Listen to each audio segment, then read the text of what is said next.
Good evening, everybody. Welcome to the show. We've got an awesome show lined up tonight with Miss Amy Hale. Wow, we got a whole bunch of comments in here. I was just busy sharing away and I'm ignoring them. Hello, Smithers. How are you today? Am I the only one here? Jack's here and not alone. Hey, Wendy. How are you doing? Hello, everyone. Welcome to the show. So we're going to start off by naming off the sponsors of the show. We got Miss Wendy Steen Shaner here, which is the owner of Naughty Faeries. So we got Naughty Faeries Stripper Assassins 5 releasing sometime in the next month. Check it out. Also, if you look in the link in the description above, you can get on that Naughty Faeries Con 2 and get on Backer Kit and pre-order anything that you might have missed. If you missed out on the con, please check that out. We also have Luis Torres with Codex Entertainment LLC, author, creator of Lily the Demoness, and Ace and Starlet, and Whispers in Necropolis. Almost had a brain fart there for a second. Also, DPopp Customz. You got a print laying around, you want to blow the dust off of it and hang it in style on your wall. You got a comic book you want to show off, but you want it behind glass where you can put it up and know that it's not going to get damaged and show it off in full style as well. Get a custom box from him. He can light it up, sound activated, all kinds of cool stuff. Check it out in the link above for that as well. All these links are above, everyone, so I don't have to keep repeating myself on that. So we also have 183 Degrees with Alfred Trujillo, Doo, and Cara Nicole. Go check out their page, check out their books, check out their art, and check out Cara's cosplay at AZ Power Girl, Cara Nicole. And they both have Patreon, so please look them up on Patreon and check them out. And I missed somebody. We got Outpost 426 Studios with CB Zane and Michael Shoemaker. Check out their books. They've got Scorpiana and Into the Suck, and they've got Black Rabbit coming out later this year. So you guys definitely want to get in on that. He's been posting spoilers about it, and it looks super sweet. So without further ado, we're going to bring out our guest today, Miss Amy Hale. Hi. How are you? I'm good. How are you? They're already doing good. They're already running rampant in the chat here. I can't keep up with it. What's going on, Mike? Thank you for sharing out and watching a movie right now. What movie are you watching, Mike? Don't tell me you're watching Godzilla for like the 15th time. Have you had a chance to check that out yet, Amy? I have not. I have been trying to hit a deadline, so my TV watching has fallen way back. I know how that is. So many awesome peoples you were talking about. Yes, all kinds of awesome people.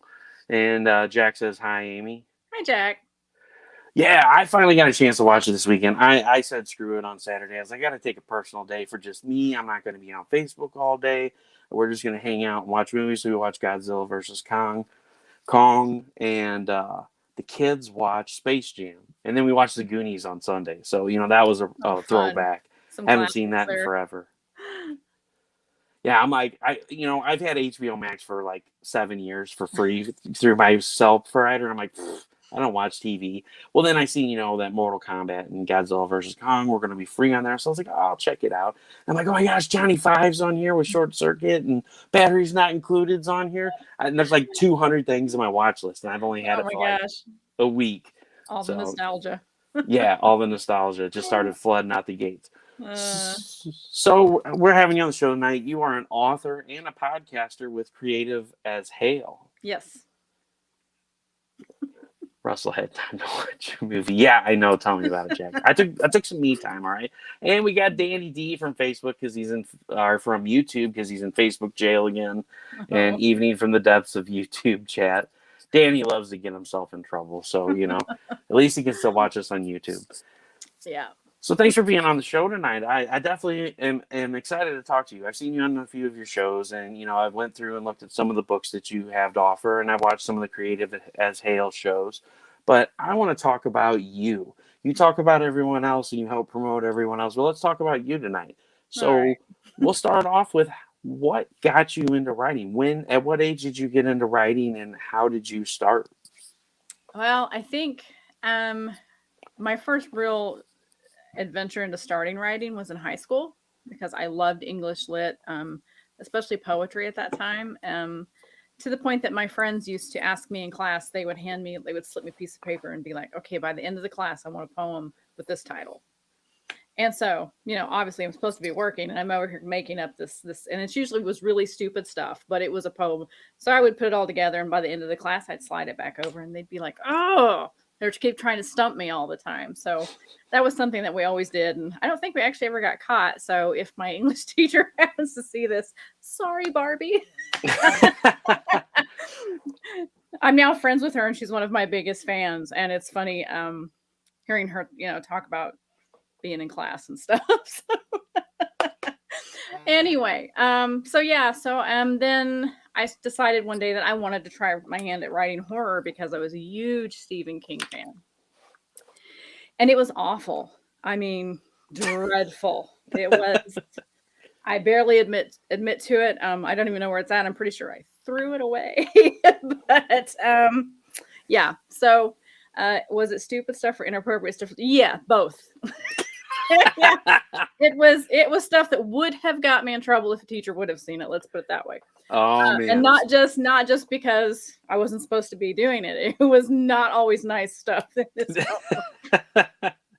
So you tried your hand at horror. So what was so terrible about it? It was just, I don't know. I think it was obviously very, very cliched coming from a high schooler who loved horror movies, but I didn't really have, I think, any original ideas at the time. I think I was just throwing bits and pieces of whatever I'd seen together. So you're just like Frankensteining everything you've seen really and was, and you went through and you're like, oh, this is terrible. Like every other cheesy B level movie. Pretty much, yeah. I mean, my dad used to make us watch these awful B movies, and I think I probably looked at it and went, "Oh God, this is something my dad would watch." So yeah, I I scrapped it pretty quick. So you scrapped it. You sent it to your dad, and you're like, "Here, read this. This is up your alley, but don't ever tell anyone. If you like this, please don't tell me. Don't tell anyone about this." Yeah. So it was one of those things where after that, I kind of thought, "Oh God, this was really hard, and it wasn't long, and it wasn't really, I mean, technically proficient, not even close." But it was something I had just tried, and then after a while, I was like, "Oh, this is really tough. I don't know how people do this." And I graduated, and I just didn't think about it much after that. Had a couple of children, made up some children's stories for them. But outside of that, really, again, didn't do anything until about 2001 when I started having some health problems.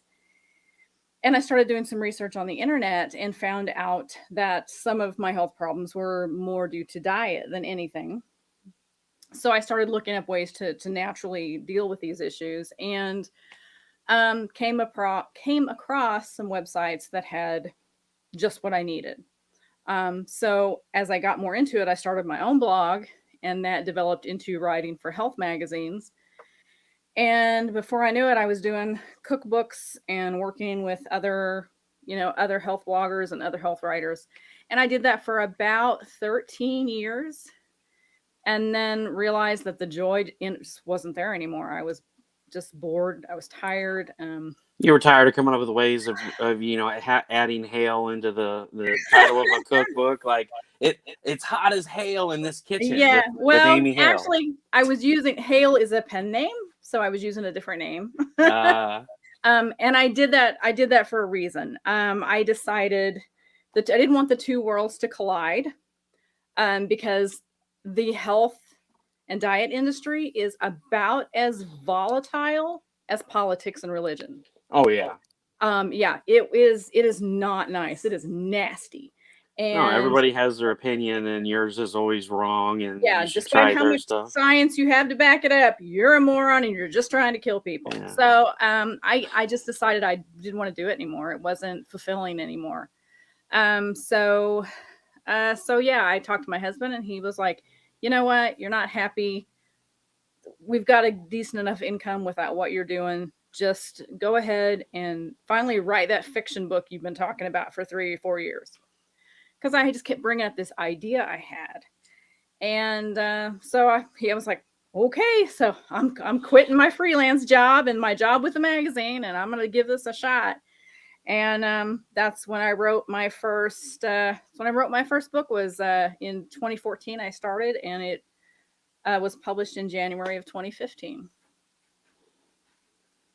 And so, what genre was the fiction that you wrote? I was at the time reading a lot of romance, and romance, for people that poo-poo it, romance is a multi-billion-dollar industry.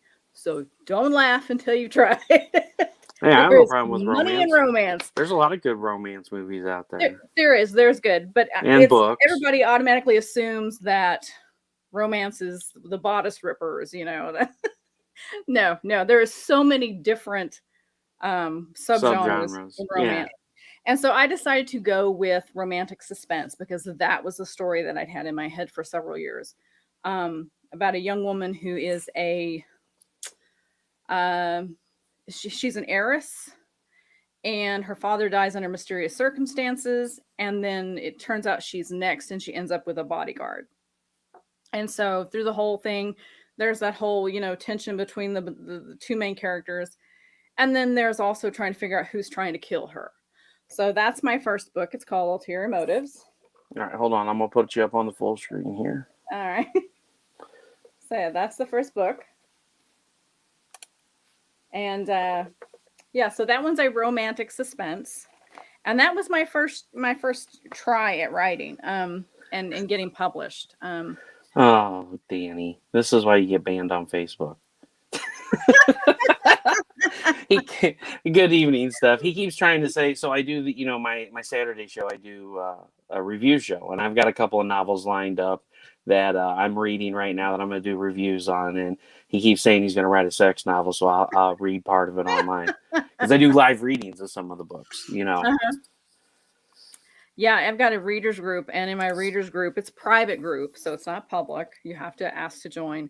But sometimes we'll do a few readings of the books, but a lot of times we have hilarious conversations because they'll usually end up getting inappropriate before it's all said and done. But I have these books that look like they're for children that I bought, but they're not.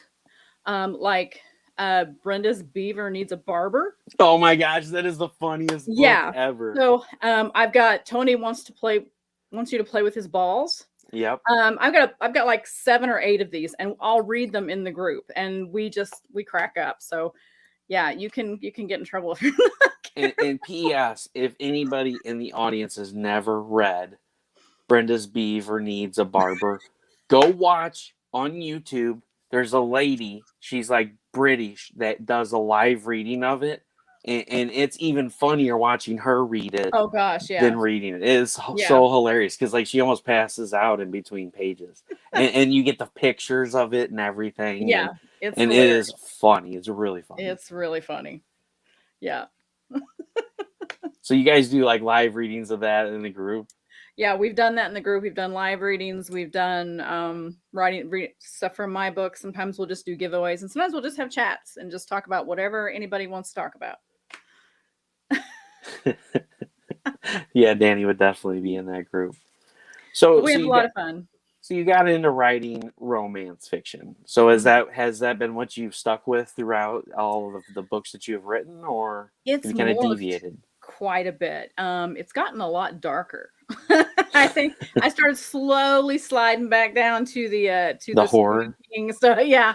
So I'm not writing horror per se, but I wrote paranormal. So I have a paranormal romance trilogy. I also write for Havenwood Falls, which is about a town full of paranormal creatures. And I write with several other authors, and we all have our own little stories inside the town. I find that I really like the darker stuff. It's a lot more fun. I have done a couple of romantic comedies, so and those are okay. They're kind of a nice palate cleanser in between the dark stuff. Yeah. But the one that I just finished and turned into the editor is probably my darkest yet, and it's actually a psychological thriller. There's like little to no romance in it at all.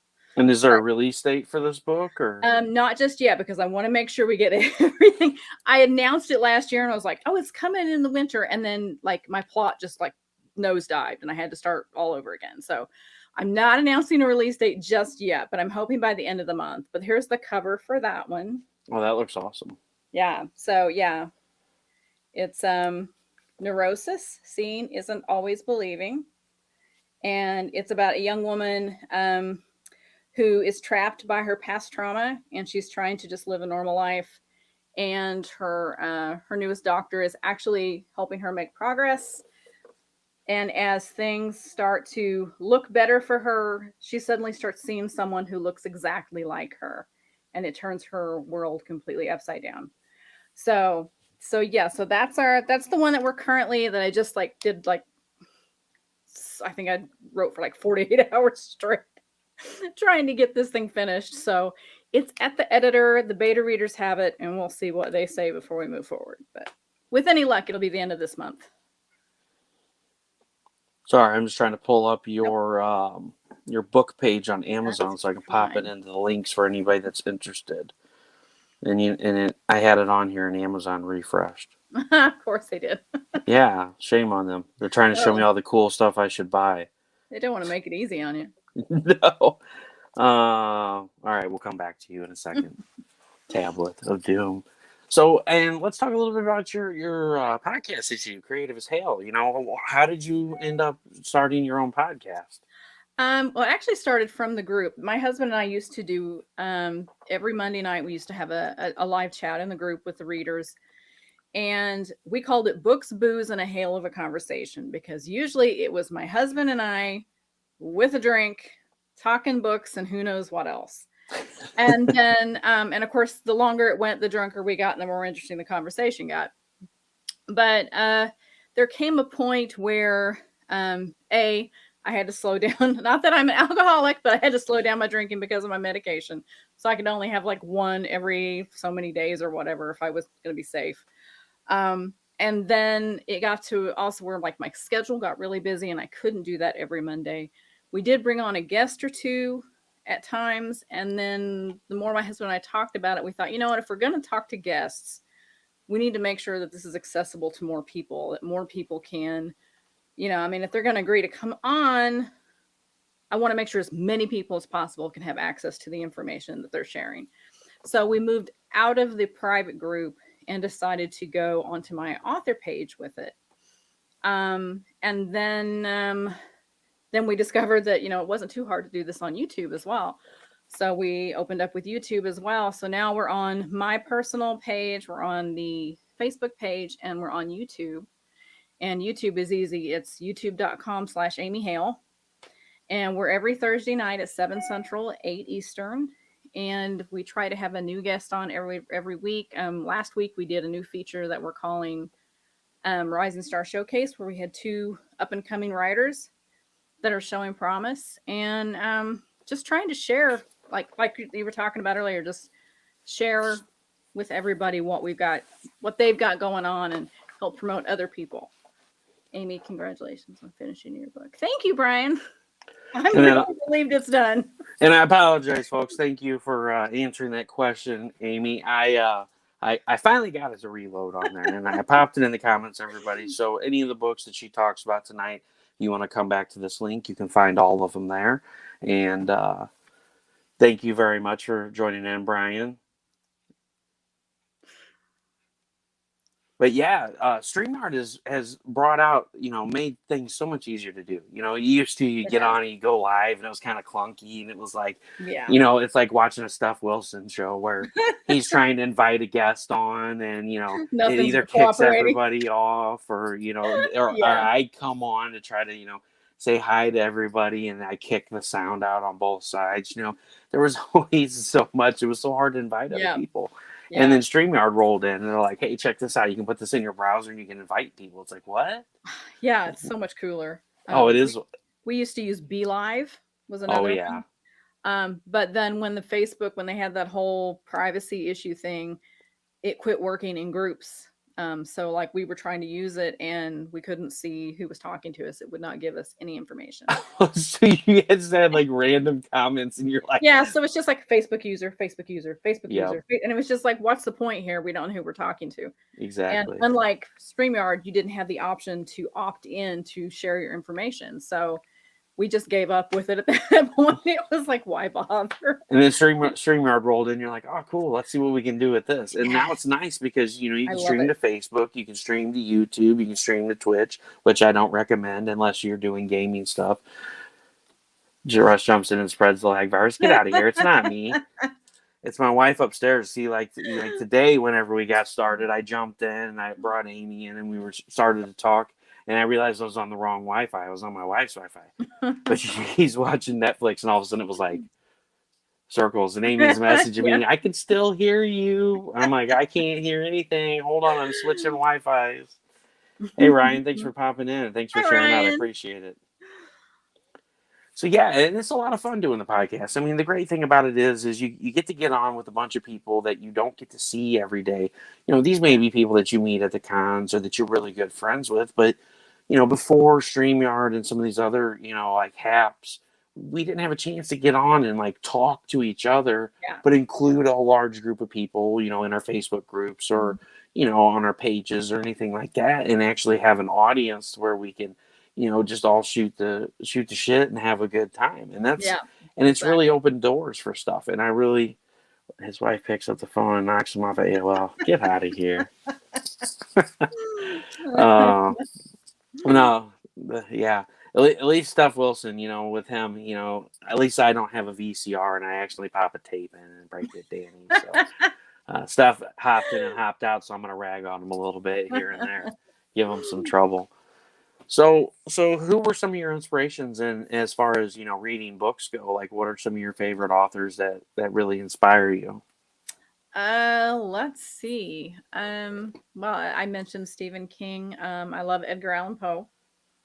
Um, I also, and this is like the complete opposite, but I also love Louisa May Alcott. So I know it's just like where there's no middle there. It's just like extremes. And as far, and then like I said, I used to read a lot of romance. So Julia Quinn was a big inspiration for me. Um Names are like gone now.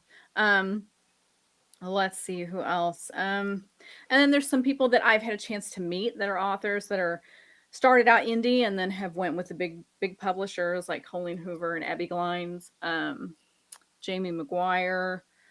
Let's see. And then there's some smaller indie authors that are kind of just playing on the same playground I am right now. But they're superb talents. I'm inspired by everything they read. I'm currently reading. I was lucky enough to get an early copy of a book from Christy Sloat right now that's horror that is just so far just amazing. So I can't wait for this to release so I can talk about it. But yeah, I mean, it's a long list of people really that inspired me. So you And did it a lot of ranges. reading. Yes, I do a lot of reading, And and it always blows my mind when people tell me that they write but they don't read. yeah, it's insane. It's like, how do you even come up with a format of writing if you've like never read a book before? It's like, oh, well, I've read, you know, a book here or there. Oh, and I put it up, but I had my favorite books in here. I got it out for a few shows ago because Steph Wilson always dogs me about the Redwall series because it's like one of my favorite series ever. And like now there's going to be a Netflix series on it. And I'm stoked because Brian Yeah, Jakes had a great, you know, story way of storytelling. I absolutely loved it. And like it was one of those books that I could read and I felt like I was there and I was like totally immersed and it was like a movie playing in my head.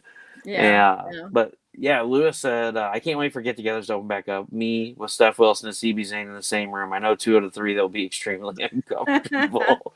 But yeah, you know, speaking of get-togethers, you know, that's nice. So, you know, some of the cons are opening back up. Like, I think Thank you were goodness. going to the rivers, Riders on the River. Riders on the River. Yeah, in Peoria, Illinois. Yep, that will be my. Let's see, that'll be my second one in July. I will be at Big River Comic Con coming up the end of this month. Okay. So yeah, and that's in Hannibal, Missouri. I'll be there with Eric Hawkins and Brian K. Morris. Oh, so that's in Hannibal? Yes. What day is that? It is I think it's a Friday and Saturday or a Saturday and it's only 2 days. It's only 2 days. 20. You know, I probably would have like had it right at the top of my head. I'm gonna cheat and look on my phone right here.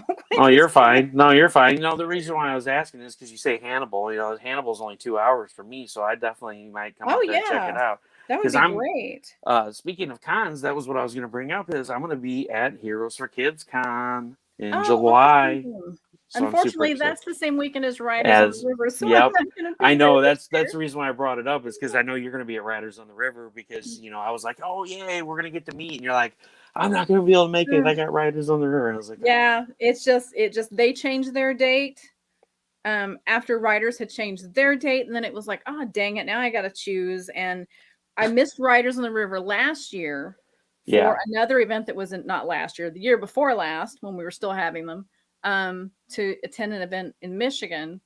And that was a really big event. So it was like, I hated having to choose between events. I always feel terrible. Yeah, that's right. Brian K. Morris will keep me company. Oh, yes, he will. And Danny said Steph's in the ER. He got his thumb stuck in his circle stencil again. And Ryan asks, favorite 90s movies? Oh, 90s movies. That's kind of tough because, to be completely honest, I didn't watch a lot of TV or movies in the 90s. Well, see, here's my problem. So, like, I grew up in the 80s and the 90s. What was I'm an 80s child, you know. Yeah. So I'm like, you say 90s movie, and I'm like, I don't know when, like, exactly what year these released. I really love them. When did they cross over from 80s to 90s? Yeah, like Willow was one of my big, childhood. Willow, Legend, Big Trouble in Little China, The Terminator, Aliens versus Predators. Yeah. Or not Aliens versus Predators. I'm sorry, Predator and Aliens. Yeah. And then Aliens Big versus River Predators. Comic-Con is April 23rd and 24th. The 23rd and the 24th. Yeah. Well, we might have to take a trip up there. That would be awesome. It's going to be really cool. I mean, there's like Carrie Means is going to be there, Mark Dawson. There's going to be a lot of cool people there. So, let's see. So, favorite movies. Well, I don't know if they're going to be from the 90s specifically. Like I said. Hold on, we're gonna fact check this. No, just let me know if I'm wrong, because probably more from the 80s. So, like, of course, I like romance. So one of my favorites is Sleepless in Seattle. Sorry, While You Were Sleeping with Sandra Bullock. I loved. Now I know I'm getting into the 80s, like The Breakfast Club and all those. Those were 16 Candles, Weird Science. Oh yeah, Weird Science. Right. Yeah. Spaceballs, man, all the Mel Brooks. Oh my God, Spaceballs. Yes. Yeah, Spaceballs, Robin Hood Men in Tights, Young Frankenstein. Twister. Okay, I know Twister was in the 90s because it was filmed in the town that my husband and I lived in. And we got to meet Carrie Always. So I do remember that was the 90s. Yes. And Jack just posted, he said the best 90s movie is Robin Hood Men in Tights. Fantastic. Yes. Fantastic. I know Never Ending Story, I'm pretty sure. Which, yes. I made my kids watch that when I was like, okay, guys, you got to check this out. And when we got done, they looked at me and they went, I thought it was never going to end. My God, why did you make us watch that? Oh my gosh. So it's so funny. So like when I grew up, one of my favorite series to watch was Ernest. Like all of them. I have every single one of them on DVD. I have them too. I have every single one of them on Blu-ray. And so my niece and nephew come over, and like every time they would come over, like I got them hooked on Ernest. So like, hey, can we watch Ernest Scared Stupid? Can we watch Ernest Goes to Camp? And I'm like, heck yeah, let's bust them out. And I'll never forget, their younger brother came over and we watched Ernest Scared Stupid, and the little trolls scared him so bad. Oh, no. I was like, oh my gosh, I never would have thought you would have got scared. I didn't get scared. Be scary. Yeah. Sorry. But I gave him nightmares for a few days. So I was like, oh, I'm sorry. Everybody else loved it. So, and I loved it as a kid. Everybody reacts different. But Ernest movies were great. I absolutely loved them. Jim Varney was a great actor, and it was sad to see him go. Yeah. There were supposed to be in the Beverly Hillbillies too. Yes, the Beverly Hillbillies. He was great in that. Perfect. Yeah. I like right now. But what I do to my granddaughters, I have two preteen granddaughters that we're kind of, my daughter's engaged, so they're coming into the family. So now when they come over, I'm like, you guys ever seen Doctor Who? And they're like, no, what is that? And so I start putting in the DVD. So now I've got them hooked on Doctor Who, and I'm like checking it off. I'm going to get them hooked on all this great stuff. Well, and see, it's funny you mentioned the Never Ending Story because Never Ending Story has always been one of my favorites, like big time favorites. And I'm finally going to get it right. I'm going to say Falcor because we just looked it up on Sunday Show because we just talked about it on Sunday. And I always try Yes, to call him Fangor, but it's Falcor. Falcor. Yeah, it's I always Falcor. wanted a Falcor. I know, me too, and I love the series. And so it's so funny, we started out talking about HBO Max. It's on there, and I'm like, I was. the kids are watching this. They're watching the first one. They're watching the second one. We're gonna have a marathon. We're gonna watch them all. And I own them on DVD, so I don't know why we have to watch them on there. But That's you how it know was why? when The Because they're Office went off the air. I was like, oh no, now I got to put the DVD in. well, the nice thing is a lot of the stuff on there is upscaled. So Yeah. I mean, you put the DVD in, it's like watching a VHS cassette. But if you watch it on HBO Max, it's like pretty. They've niced it up, huh? Yeah, they niced it up. And so then he hammers down another question and says, "What are 5 books that everyone should own?" Oh, The Hitchhiker's Guide to the Galaxy. No, I'm just kidding. actually, yeah, that's one. Let's see. Well, I have 42. 11, so you can pick the other 4 from those. No. Wow. That's kind of a tough question because everybody likes different stuff. All right. Well, I will start off with. So I always talk about this. I talked about this on Brian K. Morris's show. I talked about this on her shows for the last 2 years about the book that really got me into science fiction, some of the older pulp fiction stories, and I found it. Guys, I tore the house apart one day and I was like, oh my God, I found the book. So this is one of the books that you must own. It is really, really good. And it was like in the 70s, I want to say. Well, let's just say, I always told everybody I saved it from the library. They were going to throw it away. And so like, There you go. and so as you can tell, the last time it was checked out was like 1989. So wow. yeah, so they're That's like, classic. well, they had this whole big box full of books, and I'm like, what are you guys doing with those? Because like I was huge into reading. Like I checked out like hundreds of books every year. I'm like, what are you guys doing with those? Like, oh, we're gonna throw them away. Nobody, checks these out anymore. And I'm like going through. I'm like, oh, these look really cool. I'm like, can I have them? They're like, take them. Take as many as you want. I'm like, all right, thanks. I took the whole box and I walked out. So like, well, I mean, here's the thing: they were gonna throw them away. I picked out all the books that I would like, and I took the rest of them and I donated them to like the not the Agape House, the Goodwill. Couldn't think of the name of it. I donated most of them to Goodwill and stuff. I'm like, man, these books deserve another home. You never throw away a book. Yeah, it hurts for me to throw away a book. I can't do it. It's physically painful. Yeah. I love also like donating to the little free libraries. Sometimes you'll find some of those. Yeah. And we have one over in Washington. Full. It's like a little cabinet. You pull up and it's like a public library. And it's like, what? You open it up and there's all kinds of books. Leave a book, whatever. Yeah. So do you think if you're 11 yet? I bought you some time, Amy. No, actually, I haven't. No, you derailed onto like saving books and donating them, and like now my brain's on a totally different path. I don't know because it depends on what people like. I mean, you got the Lord of the Rings trilogy. I mean, and The Hobbit. Those are must reads. I like C.S. Lewis too. Wow, I don't know, really. I mean, I don't know if I can answer that. I would say the 5 top books you should own are the things that make you the happiest. Yeah. So whatever 5 books give you the most joy, that's what you should absolutely own. As bad as the movie was, Battlefield Earth is another great book to read. I absolutely love that one.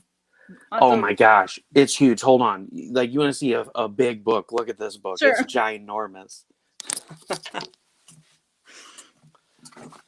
Think of some more books. Okay, I will do that. Oh gosh, let's see. More. Oh, wow, Ryan, that's a good question, but it's a hard one because it's just like, I mean, things that are vital for my library, people might not even want. They might like want to burn them. Gosh. Yeah, so I seen this and I was like, holy. Oh wow. Yeah. Yeah, that's all there. Yeah, that's It looks like an encyclopedia. It does. Yeah, it's 1,000 and hold on here. We gotta get past all the mumbo jumbo at the back of the book. 1,050 pages exactly. Wow. That's And like this, Stephen King's It. I read that. That was over 1,000 pages. oh yeah, God. it's a commitment. You know, It is. And it's also a workout because if you take it with you anywhere, at least before Kindle came around, if you took the book with you anywhere, which I carried that book around everywhere, you were going to build some muscle because the thing was not light. It was heavy. And sorry, I missed. What were the other books that you said while I was gone? I can't think of anything. You can't think of anything. No, I mean, because like there's just so many different things. Like I know people that would say the Bible, and then there's other people that would say whatever they worship, and then there, it's just a lot. It's a hard question. This movie isn't necessarily a comedy per se, but it's a quintessential blueprint for teen social dramas and social commentary. The Breakfast Club, a pure masterpiece, and John Hughes is a directing and writing god. I love John Hughes. I really do. He has some great stuff. One of my favorites is Baby's Day Out. Yes! I love that movie. I've probably about worn the DVD out. We've watched it so much. And that and Adventures in Babysitting. That was another. Yes, that's a fun one. Yeah. He really did some amazing stuff. He really did. And then Stephanie, hey, how are you doing tonight? Hi, Stephanie. Yeah, sorry, I had to bring up Adventures in Babysitting because you said Baby's Day Out, and it made me think of that one. Yeah. I'm like, we're still thinking of 90s movies here, and it's on the fence. We don't know if it's an 80s or a 90s movie, but it's somewhere on there. So, and then I passed up one of Ryan's other questions. We'll get off the book one because we could go all day on that one. And I may not ever answer it either. Yeah, we will derail so much you'll just forget about that, and we'll come back to it and you'll be like, I still don't know. Just kidding. And Jack said, if you want a good Sandra Bullock 90s movie, Speed, of course, Speed's a great one. It's got Keanu Reeves, so you can't go wrong there. You can't go wrong there. Yeah, that's a great movie. Sandra Bullock, the girl from the bus, Watch the Net. Yeah, the Net's really good. The Net's a good one, yeah. It is a very good one. It was one of those sleeper hits that kind of came out and then like you never heard of it again. And I don't even know. Don't even ask me, Jack. It's been so long since I've seen that. Oh my gosh. I can envision him trying to pull him out of the mud. Yeah, and I can't think of it. Remember the name? I can't either. Somebody's gonna punch me in the nose. And then here was the question I passed up. He said the Terminator or T2? Terminator. I love the original. Yeah. I do too. Well, we're gonna look it up, Jack. Never ending story. Oh, looks like somebody answered it in the comments. Oh, geez. Faster than the Googles. Yeah. Artax. Yeah. Artax. Like it's a brain fart for me because like I think the last time I seen it was when I bought it on DVD, and man, I think that was like back in when we had the apartment in Washington. So that was probably 2007, 2008. Yeah, and that might be the last time I saw it too, because it was when the kids were fairly little, and my kids are grown and moved out now. So. Well, it was one of those things like that was when like DVDs like got really popular, and so like you would walk by the $4 bin, and you're like, "Ooh, what's in here?" Yeah. And you're like, "Oh, the never-ending story." So you take it home and you watch it, and it's like goes on the shelf to collect. Yeah, and you never don't see it again. Yeah. Yeah, and it's like, oh wait, I got kids now. We got to watch this again. Oh wait, it's on HBO Max. You can stay, Dust. We don't need to get the DVD out here. No need to blow the dust out and stir it up. Can't Hardly Wait was a good teen movie. I don't think I saw that one. I don't think I have either. I'll have to look that up. We'll have to look it up on HBO Max. No, I'm just kidding. Amazon someplace. Yeah, somewhere. Somebody's got it. Prime. Hold on, we're going to look this up. I got to see who's in this. Let's see. Can't Hardly Wait. It's a 1998 American teen movie. Yeah. Let's see. Deborah Kaplan, Harry Elfont. Stars an ensemble cast, including Ethan Embry, Charlie Korsmo. I don't know any of these people. I mean, I might. Oh, it's got Seth Green in it and Jennifer Love Hewitt. Oh. So those two I know. Oh, Seth Green, that's a given. Yeah, that's a given right there. Seth Green's awesome. Yeah, Yeah, I did watch the my son came over Sunday and he was like, "Mom, Dad, you guys gotta watch this movie. It's awesome." And so we rented it. Monster Hunter. I Is it guess any good? it's based off a video Yeah, game. it's based off the video game, and I know nothing about the video game, but I enjoyed it. I thought it was really good. yeah, and I played the games, and I thought about seeing it. It's so weird, because we're so used to seeing her in Resident Evil, and it's like now she's in a Yeah. Resident Evil-esque Yeah. movie called Yeah. Monster Hunter, and it's like Yeah. I don't know if I can like take the two apart. I'm like Yeah. they're I mean, both she's video still a games. badass, so you're Oh yeah, getting that. But yeah. yeah, it's just kind of like, wait a minute, I got to get my brain to separate these two characters completely. But yeah, Yeah. after I kind of got into it, I didn't really think about Resident Evil anymore. So maybe once you really get into the story, it doesn't it doesn't struggle so much. It doesn't struggle so much. Well, Yeah. I'll definitely have to check it out then. I got a free movie rental for my birthday from Redbox. So I'm cheap like that. That's the only time I rent movies when they're free. I'm like, yeah, I can wait for it. Yeah, me Jennifer too Tilly most of is the in a time. scene too. Oh, Jennifer Tilly. Okay, yeah. And then Jack said, can't hardly wait. High school and restaurant are in Downey, California, aka my backyard. Well, that's cool. 90s easy. The Shawshank Redemption. Yep. A virtually perfect film. My all-time favorite. Yep. I say I'm just now discovering movies like because of Netflix and stuff because I just like I said I didn't 90s I didn't really watch much TV or movies. So now I'm kind of rediscovering stuff and I'm finding stuff like Shutter Island. I watched that here about a month ago and I was like, "Oh, that's a good one." They're like, "Oh, the twist at the end, you know." And of course, I love anything like that because it gives me ideas when I'm writing. So I'm always looking for those kind of psychological twisty, the ones that really kind of mess with your head. But yeah, I think that's a 90s movie. I don't know. I just saw it like a month ago. Yeah, no, I think Shutter Island. I think that came out in the 2000s. No, it definitely came out in 2000 because my wife and I seen it in the theater, and we didn't meet until 04. So it was the later. I think it was like 2007, 2008. Okay, so it's not as old as I thought it was. No, it's not that old. Yeah. But yeah, speaking of Seth Green, man, one of my favorite things that he's ever done was Robot Chicken. I love the hell out of Robot Chicken. I just, it just the pure stupidity and the sheer fun of it. Like Yeah. literally, like one of my favorite scenes from the show is the snowman with the flamethrower going and it's a snowman with a flamethrower and just Yeah. I The just irony. the irony kills me. And Yeah. I'm sorry, I had to go back there. We were talking about Seth Oh Green, no. but I absolutely Yeah. love Robot Chicken.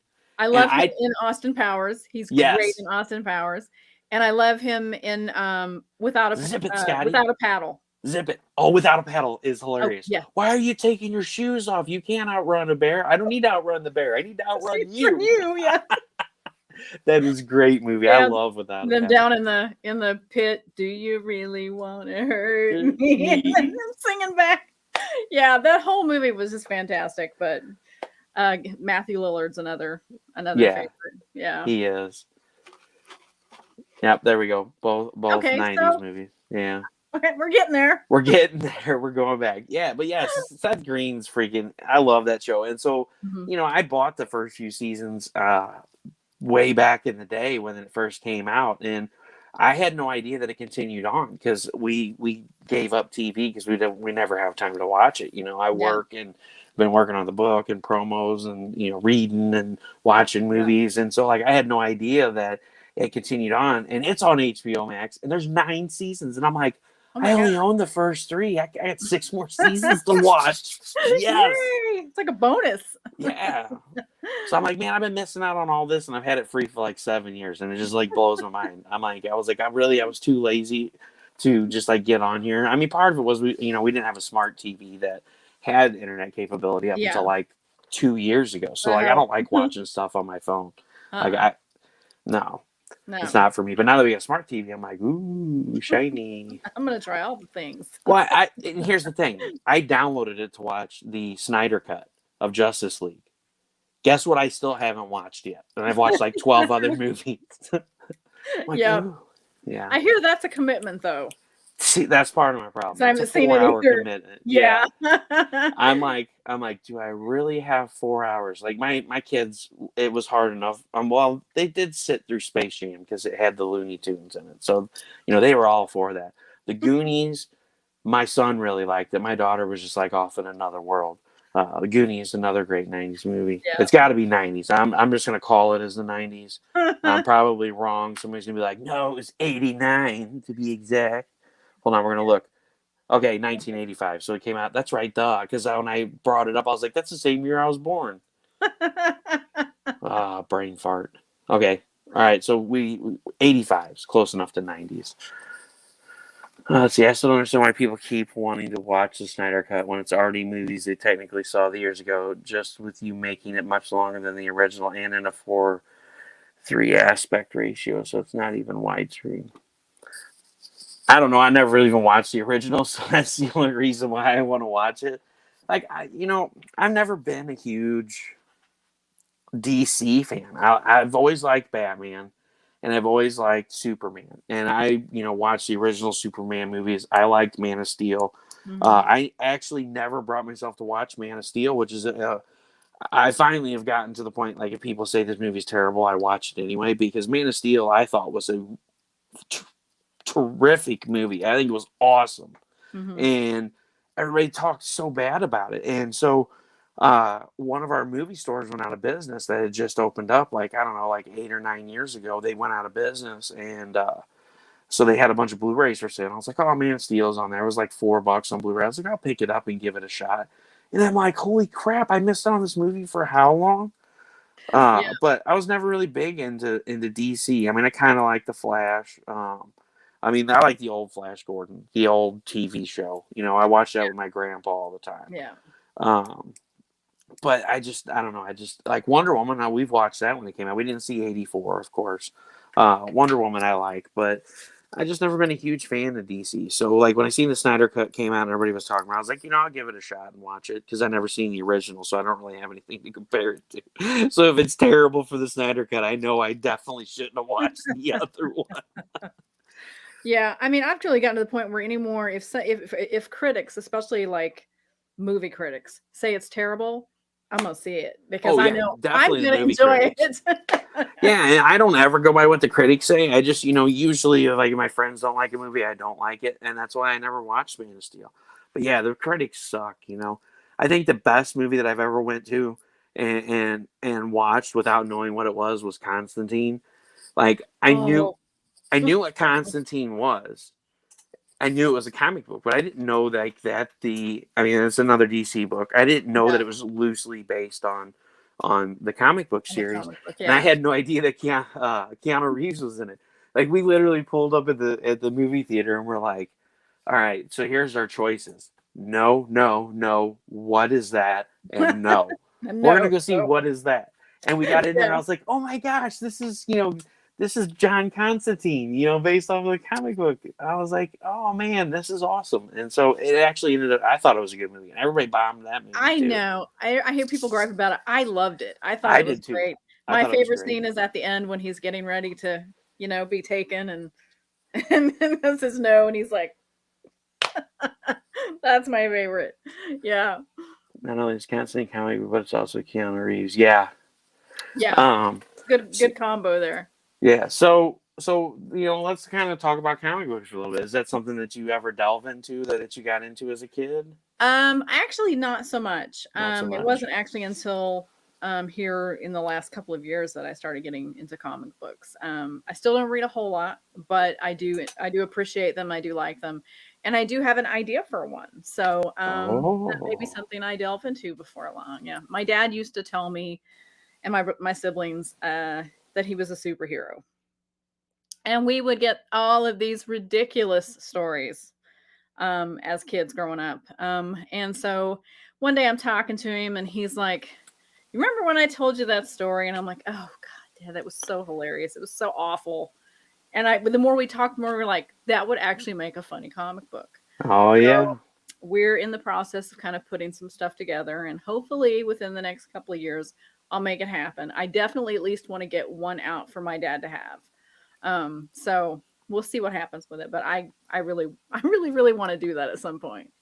Yeah, and it'd be something fun to try. And if it misses, it misses. If it hits, it hits. At least you tried the idea out and you had fun with it. That's what it's all about. Plenty of friends that do comic books to help me. So Hey, exactly. That's what the indie community is all about, and that's what's so great about it is, hey, I got this idea. Well, hey, what do you need to know? Well, what do you need help with? And it's like, let's do this. Yeah, go for it. So what are some of your hobbies on the side? So we know you do the podcast and that you're an author and you like reading and watching movies. What else do you like to do? I love Mystery Science Theater 3000. So just going to put that out there too. So watching horrible movies with my kids and my husband with Mystery Science Theater or Rip Tracks is a favorite hobby of ours. They actually got me tickets to Riff Tracks Live in Nashville a few years back for Christmas. And that's cool. It was our Christmas trip. It was so much fun watching Mike and Bill and Kevin riff Santa Claus live. It was the best time ever. I like photography. I used to actually do it professionally, but decided that I just didn't enjoy it as much when I got paid for it. And getting paid for it is difficult. The better iPhones got and whatnot, it got to where people were like, oh, I'm not going to pay that kind of money. I can use my iPhone. Well, and let's just be honest. Any professional photographer hates their job because you cannot make people happy. You can take the best photograph on earth, do the best graphics to it, and do like the smoke in the background and do all the shadows and the shading and the lighting and get it just perfect. And they're like, that's crap. I don't like that. I want my money back. Hours in Photoshop, adding special effects and cleaning up their complexion a little bit, not till they're plastic, but just whatever they you still don't you still end up with people complaining. I mostly took pictures of children and babies, which was nice. Did you know that Netflix did a newer season? Yes, The Gauntlet was the newer one. I like Jonah okay, but he's not Mike or Joel, so it was okay. But I love Felicia Day in it. She was great in that. But yeah, that's it's fun. It's not the same, but it's fun for me. But yeah, photography. So I'd still like to do that. And music. I'm big into music. That's something that's been something with my family for a long time. Everybody in my family is pretty much musical. So riding a motorcycle. I love my husband's motorcycle. We take it out as much as we can. And now we're finally getting into that kind of weather again. Yes. We actually took it out last weekend. We had like a 70-degree day and it was gorgeous. I actually got sunburned. It was kind of nice. I wish I had a cool story about why I'm so sunburned, but mine was mowing the grass yesterday. Oh, well, yeah. I'm like, dang it, it's that time of year again. Yep. And then so Jack has a follow-up question before we go on about the musical aspect. Do you play any instruments? Any instruments? In high school, I played clarinet, and I don't even own one now, so that's kind of a useless skill at this point. And piano. I play piano. I don't play it well, but I can play it. I can make songs recognizable. They're not going to be great, but you might know. Mary had a little lamb. Yeah. That's about the only song I can play on a piano. Yeah, I can usually make it recognizable, but it's not going to be performance level at any way, shape, or form. Yeah. No, because see, this is your instrument now. Well, I mean, not so much anymore. I mean, now we got the the fancy schmancy computers, but yeah, I do. You still write a lot on paper, though. I take a lot of notes and things. Oh, notes are a given. Yeah. I mean, like I got my scratch pad here that has all kinds of stuff that I have no idea what this is even for, and then I wrote down the dates for the Hannibal Con. I'm like, I'm gonna put this here. Waking up at like 3 a.m. with a great idea. You just had an amazing dream, make a great book. You reach over, you scribble it down, you go back to sleep, you wake up in the morning and it says purple pancakes and you have no idea why you were doing why it says that. And then I'm thinking, what? Yeah, and then like later on that day it comes back to you. And then by the time you get home, if you're lucky. You're like, wait a minute. I thought of what that was, and it was a great idea. Now I don't remember again. Yeah, it's like I should have wrote down again, and it would have been like something else, like the purple pancakes. Yeah, are great. Pancakes. Yeah, best friends and a teapot. Who knows? But that's the funny thing about how the mind works, though. So like being a writer, you come upon these things that really stump you, and it's like like, here's one of my things that happened with Xeno Nanite Titan, with book one, with writing, rewriting the book, is I added in a whole bunch and I took out the whole middle and just rewrote the book after the first few chapters, because like this one part didn't make sense to me. All of a sudden I realized how stupid it was, and I was like, okay, I got to fix this, and this forever changes the rest of the book. Yep. I had that breakthrough mowing the grass. Like, I wasn't even thinking about the book. I'm just like, and then, like, I was just like, listening to music, and all of Then a your sudden I brain was goes, like, hey. and it was like, hey, this would be great. And I'm like, Mm-hmm. I must stop mowing. I must write. Yeah, I've gotten to where that's kind of my writer's block fixer is on the motorcycle. Yep. We're taking a ride. Usually, if I'm stuck on something and the weather's nice, I'll be like, "Babe, You want to go for a ride? a ride?" He'll be like, "Sure, whatever." So we'll take a ride, and usually by the time we get home, whatever it was, I figured it out. It's just there's just something about being on the open road and the wind therapy, and I mean, bam, bam, bam. But yeah, it's just something about that. Like when you're not trying to figure it out, even just trying Yeah. to relax and just enjoy music or whatever. Because I always listen to music on the motorcycle, Oh, yeah. and then I will be on the motorcycle and I'll be pulling this out of my pocket and taking notes. He's like, what were you doing back there when we hit mile marker Oh, he's 33? used to it at this point. Yeah, I actually have a sling bag that I wear now that I keep various things in that I can just reach in. Pull it up. Like, yeah, I mean, it's like, okay, so she goes to this place and this happens, and then we're right. And because if I don't, I will forget it by the time we get home. But it's totally true, though. What you were saying, what I was leading up to with it is your subconscious like thinks about these things, and it's so weird. So like you have a dream, and it like all of a sudden your character's in your dream, and you're like, what the hell's going on? Like, am I watching a movie?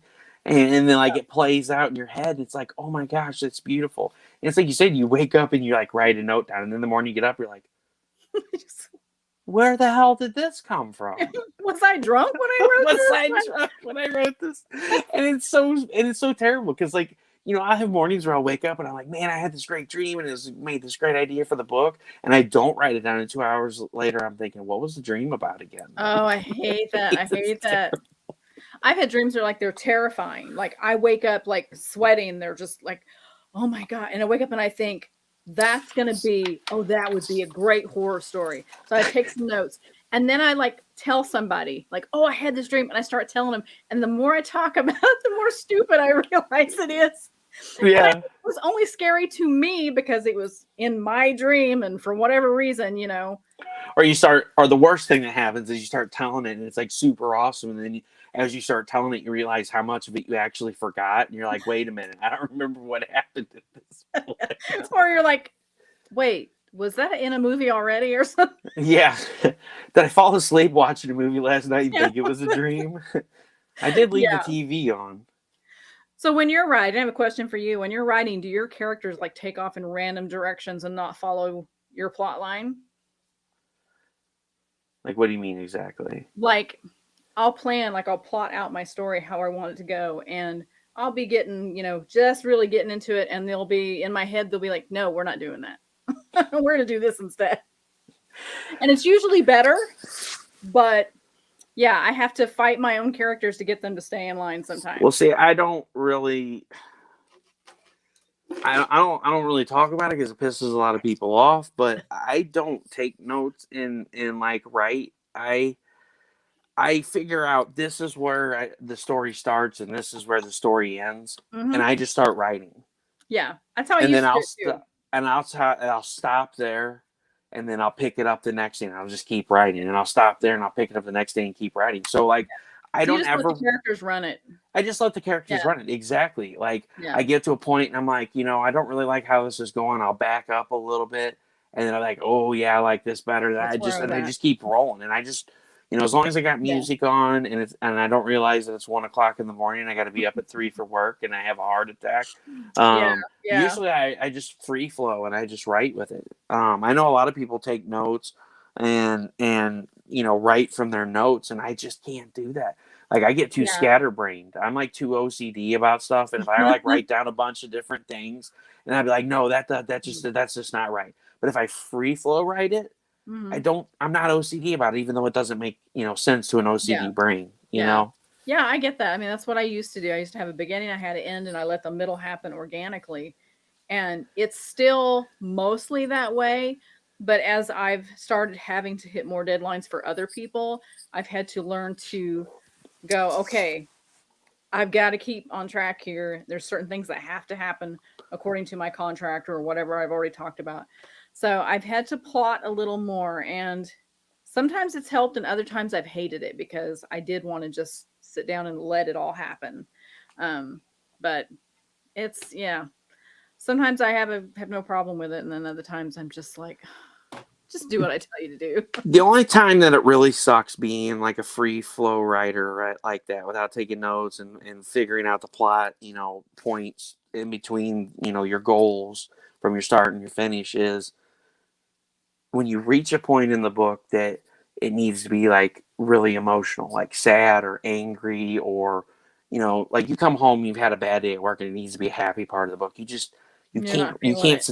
you know Yeah. you're not Yeah. writing. I mean, there's just like people, like, it sounds weird to other people, but like you have to be in the mood that you're in to write a good scene. So like if Yeah. there's a scene where somebody dies and it's an emotional scene, you need to be in that kind of depressive mood to Yeah. relay the character being Yeah. depressive, to where actually people can feel the emotion of the character. And so you explain it to somebody and they're like, what? Like, you Yeah. just write that they're sad. And it's like, it's not that easy. Yeah. Yeah. It's got to be a little more in depth than that. You got to be able to put yourself in the character's shoes as you're reading the book. And you can't really relay that kind of emotion without being in that kind of mood. Yeah. So there were several days where I came home when I was doing the rewrite, and I'm like, I just can't do this. And then there was days that I came home that I'm like, oh, I'm so pissed off. Today was like the worst day ever. And I am so glad I'm at this part in the book where my character needs to be mad, because he's going to be super mad. Yeah, yeah. I have had days where I've been like, "Oh, someone's dying in the book today. Someone's gonna Someone's dying today." Someone's gonna die in the book. Like, If this I have wasn't to make up originally a planned. character just to kill him off, someone's dying today. Someone's dying today. I love that. That's awesome. Yeah, I have definitely had those days, but I've gotten to where I have like different music playlists now. If I need a certain mood, I'll turn it on, and I'll just have that. Like if it's got to be sad, I'll listen to it. And by the time I get to the end of that playlist, I'm usually in a pretty bad place. Yeah. And then I can write that scene, and then I go to my happy playlist, so I don't want to go, put a gun in my mouth later. But yeah, it's just like getting in the headspace for certain scenes is difficult.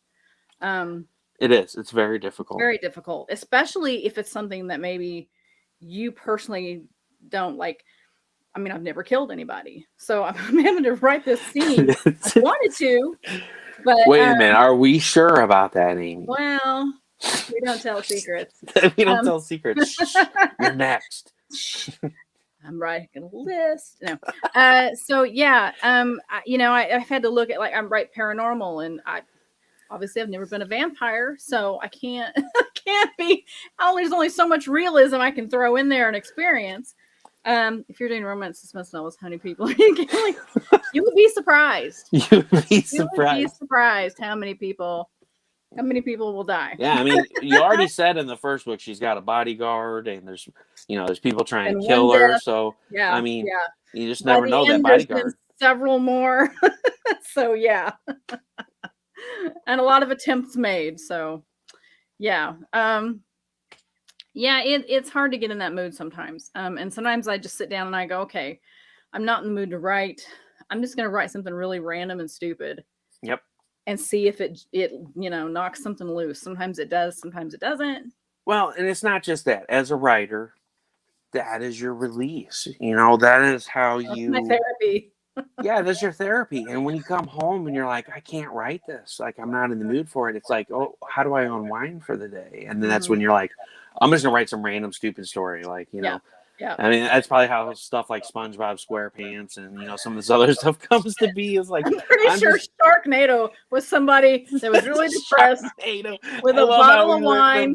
SpongeBob SquarePants, like, straight into it. Amy's not even gonna. She's just like going full claws straight in like Sharknado.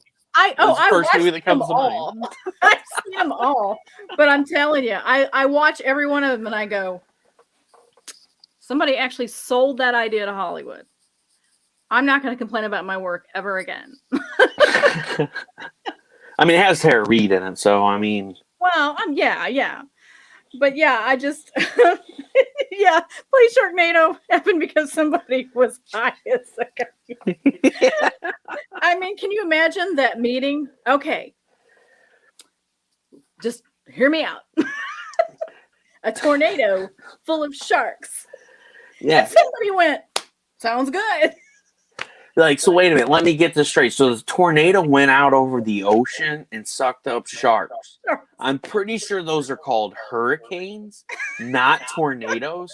But we're gonna go with it because it sounds awesome. They're not even water spouts. Let's do They're it. full-blown tornadoes. Yeah. Somebody was definitely on something. So I always tell my husband, if you ever, read Alice in Wonderland, I'm pretty sure Lewis Carroll was on LSD when he wrote that. Totally. Oh yeah. But yes. Speaking of playlists, it will blow everybody's mind what my playlists are. I have 2 playlists. I have my we're gonna destroy shit, and that's like Tech 9 radio. And so for those of you that don't know who Tech 9 is, it's a Kansas City rapper, and I'm from Missouri, so KCMO represent. I'm just kidding, not really. But and then dubstep. That's my other one. Like I get so amped up listening to dubstep. Like I like dubstep. I love it, and everybody's like, "What the hell is wrong with you? You write to dubstep? Like, how can you even concentrate with that madness going on?" I'm like, because my brain is chaos, and the dubstep brings my chaos into a rhythm, and I can write. Yeah, I have people that ask me, "How do you write with music that has words?" And I'm like, "Well, you know what? After a while, you start tuning it out." Yep. And you don't really hear it anymore once you get really absorbed into your story. It's just there. But I really I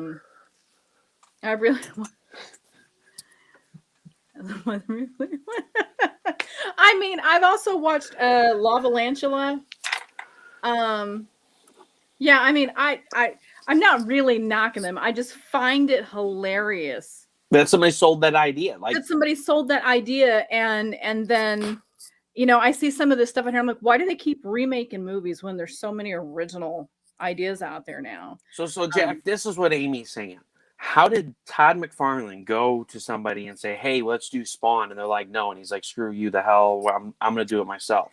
Yes. But how does somebody go to somebody and be like, "Let's do Sharknado," and somebody goes, "Hell yeah, sign me up. Here's all the money you ever needed right here." Here's all the money.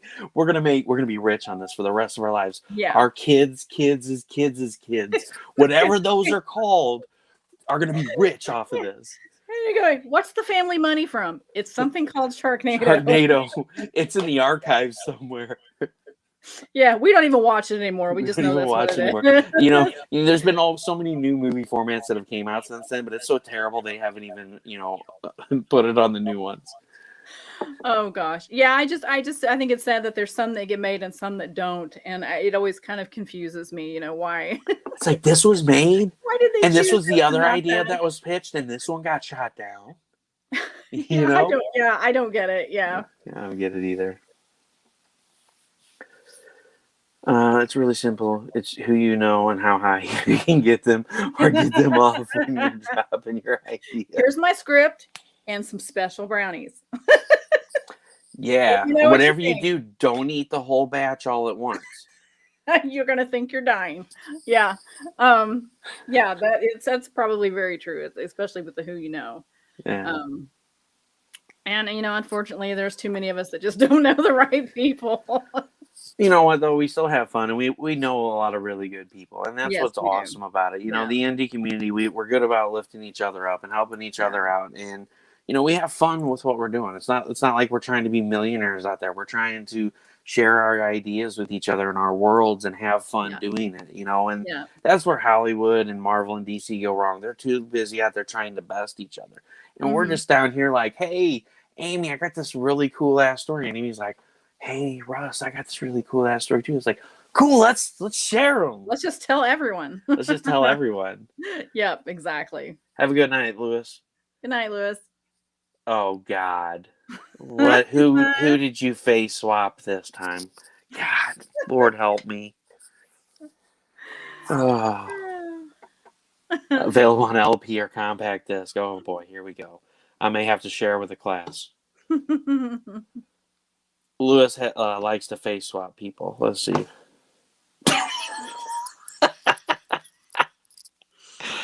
Oh shoot! Hold on, I gotta share this. All right.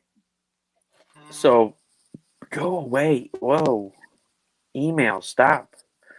I go to click and the emails come up. So, everybody knows about the great Steph Wilson, LP covers that I've made for him. So we're going back to making fun of Steph Wilson again, apparently, because that's what Lewis just sent me. So, we got Lewis going to pick up his his I'm sorry balloons for Carrie for all the lines she had to fix during the day. Oh, I'm so mean to that, man. And then we got the Jersey Circler, leave it for the colorist, EP.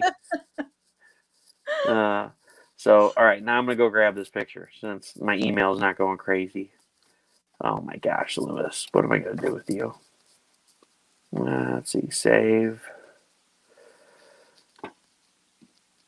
All right, good, I didn't get kicked. All right, I got to upload it real quick. It'll only take a second.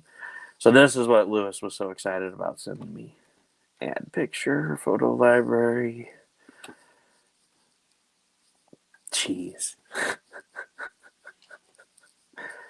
Here, get rid of that comment. There we go. All right, here we go. This is what he sent me. Oh my gosh. Love songs from Cape Cod. Oh. I don't know if you know who Steph Wilson is. We give him a hard time. That's our shtick. The name sounds familiar. That's our shtick. We all bust each other's balls all day long. Like we'll get on there and we'll just like post random stuff. Lewis is the official face swapper. He does face swap videos with Steph. I'm the official meme maker apparently, and and I make stuff like this. I'm an art breaker. That's great. Those Valentine's Day cards, gotta love it. Sorry, I don't mean to derail here. So no, that's fine. I'm just here thinking of stuff people have sent me and. Oh, we have so much fun. Christy Shin the other night sent me a picture of her cat's buttholes. Oh my god.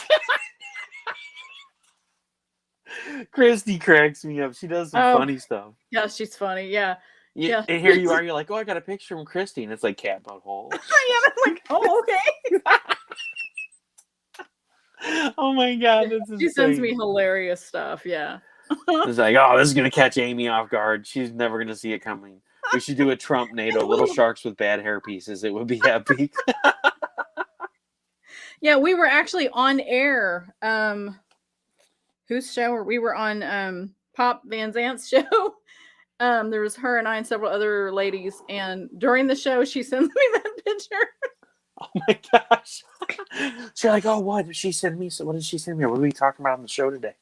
Oh. Yeah, I'm in her laughing, and then she admits it. She's like, yeah, I just sent Amy pictures of my cat's butthole. Thanks, Christy. We're on here talking about serious stuff, and you're sending me cat butt. I don't know if we can be completely serious, but know, we tried. Well, I mean, that's how this show is. We don't take things seriously at all. We derail. We talk about crazy stuff. Steph is trying to get the ladies with that cover. Yeah, I'm telling you, man. Look at that. He's all like Patrick Swayze. I see Jack Wagner there with the Jack Wagner album from. Now I'm really showing my age.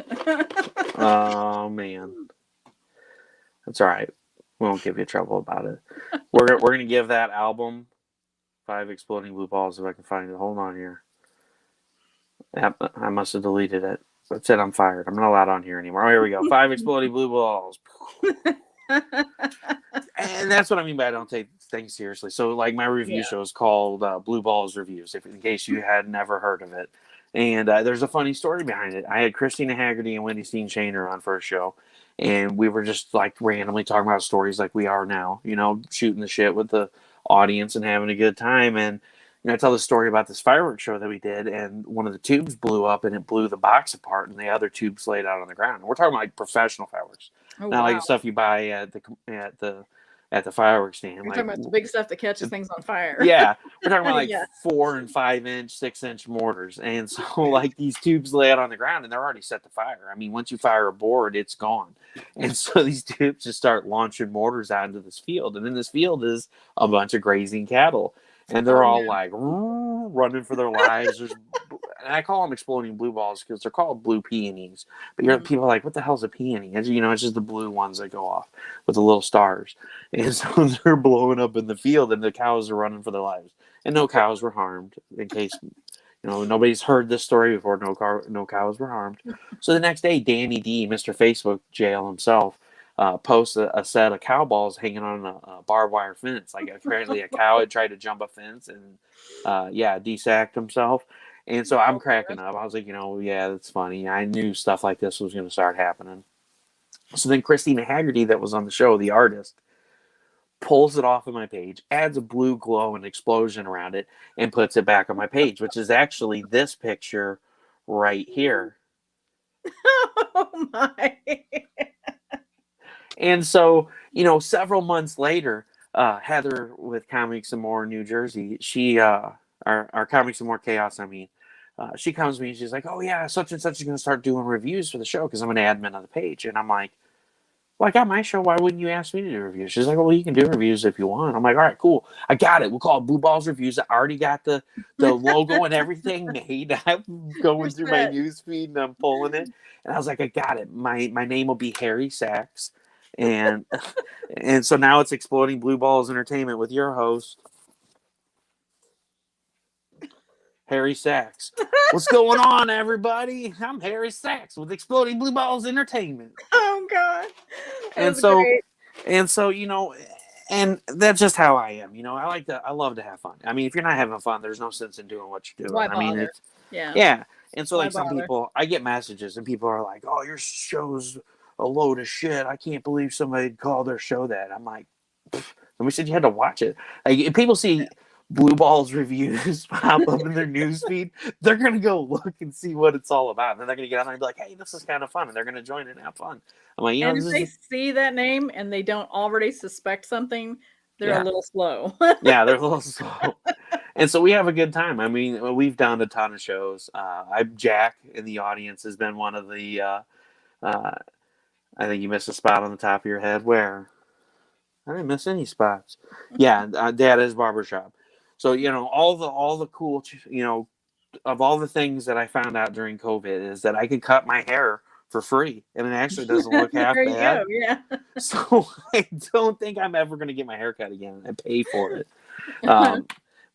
I need that hair. Reminds me of Miami Vice Don Johnson. Oh, that stuff cover.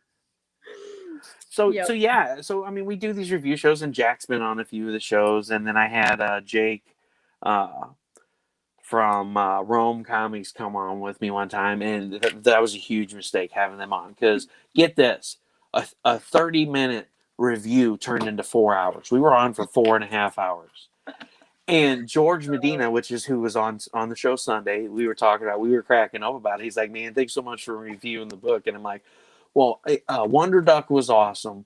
We got through the review on that really quick. So if anybody wants to go watch the review show, you can go watch the review on Wonder Duck. It's only like the first half an hour. If you want to watch the review for Rust 5377, good luck. Because it's like 4 hours long. If you make it through it, you're a champion. And he's like, oh, no, man, it was funny. He's like, I was like, because we'd go a page and Jake would start giggling. And I'm like, what now? He's like, man, you can't just go past that page. You got to go back. And I would go back and I'm like, what now? And then Jack would be like, oh, yeah, man, you can't pass that page. Like his sister's laying on top of him. That just doesn't look right. And I'm like, oh, for the love of God. Like, I'm reviewing this guy's book and you guys are cracking jokes about it. But I'm like, whatever, so we just went with it, and it turned into a total train wreck, but he loved it. So I'm cool with it. Sometimes train wrecks are the most fun. They are the most fun. I was referring to the fro. Oh yeah, I got you. All the good shows have sexual innuendos for tittles. Was that a Freudian slip there, Willow? Yeah, it was a Freudian slip. It's Uh, on purpose. that's No, I'm just funny. kidding. That's funny. So yeah, so I mean, and you know, just like the Creative as Hale show, you know, you guys like to have fun on there too, and that's what it's Yeah. all about. You know, we all get together, we have fun, we joke about shit, but you know, when it all comes down to it, we get serious about it, and Mhm. it's a lot of fun. But I don't want to keep it for too long. Sorry, I totally have derailed from everything. Like we ended up going from movies into all kinds of craziness. Oops, I can't type. Sure, Willow. Sure. Uh, Sure. Your heart. It must have been her cat, you know. Yeah, and that train wreck of a show we learned about turkey. No, that was not. It was not turkey necking. First of all, you're wrong, Jack. It's not turkey necking. It's turkey slapping. And that was the next show. Yes, we learned about. So we get to this part of the book, and the guy's like, "Do I get a weapon or something, or what am I going to do? Just go in there and start turkey slapping people?" So I'm like, just thinking it's like some kind of kung fu move, and I'm like, "What the hell is turkey slapping?" And I look it up, and it's like what basically our it's the Aussie term for mushroom stamping somebody is like what we call it. oh, okay. Yeah, and so we're like, Terrible. yeah, I'm like, oh my god, like that is. So we were like dying laughing the whole time. Like we couldn't. We totally derailed once we hit turkey slapping, and Yeah. and we figured out what it was. And then this guy's talking about going in and turkey slapping these people. Like we just couldn't hang it up. Like we were laughing the whole Oh, show. yeah. That would Like be hard to bypass. yeah. And it was so funny the next day because he was like, "Hey, I watched the review show. It was a lot of fun. I really, you know, enjoyed you doing the read through. Thanks for doing that because I do voices too. You know, I don't just read the books. I'm like, we make up voices. Like no matter how terrible they are, it's a lot of fun." And and we get to that point in the book, and he's like, "Oh, and by the way, I thought everybody knew what turkey slapping was." He's like, "I didn't know that was an Aussie term." He's like, "I figured that everybody used it." I was like, "No, man, we call that." Mushroom stamping or mushroom whelping over here. Oh man. That's that's funny. So I I've need to make learned a not to. dictionary. Aussie Urban Dictionary. Yeah, yeah. I've learned not to look things up. I've regretted them several times. Especially playing like Cards Against Humanity. Oh yeah. That, It's that been a would few times I've looked at a word and I went, I'm not really sure what that is. We used to have a friend that every time we would try to look, we play and we didn't know what it was, we'd use his phone to look up stuff. So it so wasn't on our phones. well, and it's even funnier because he'll go to type something in, it comes up in the productive search, and he thinks it's what he's looking up, and he clicks on it, and it brings up something really bad. That's hilarious. Yeah, because it usually was something that I would look it up and then go, oh my eyes, I did not need to know that. There's a lot of stuff on It's a lot of stuff in that game. Yeah. So I'm gonna go ahead and call it a night, Amy. I don't want to keep you for too long. I know we can sit here and bullshit all night, but you've Yeah. got stuff to do, and everybody else has got stuff to do, and it's been a lot of fun. I really appreciate you being on. I am going to give you the full screen. I'm going to pull up your Amazon link again and post it in the comments while you tell everyone who you are, a little bit about your books, and where they can find you. All right. Well, maybe hold on. Operator error. Well, I am author Amy Hale. I am the author of romantic suspense, romantic comedy, and paranormal romance books. I also have a psychological thriller that's coming out soon. Um, I am a participating author in the award-winning Havenwood Falls series, and I have an award-winning paranormal series called The Shadows Trilogy. You can find me on authoramyhale.com. You can find me on Facebook at Author Amy Hale. My readers group is facebook.com/group/Amy Hale's Angels. You can find me on Instagram and Twitter and pretty much everywhere else at just at Author Amy Hale. So definitely not hard to find me. All right, I got that link. Hold on just a second, peoples. Sorry, I'm a little slow. No, that's fine. Oh, and my YouTube channel is youtube.com/Amy Hale.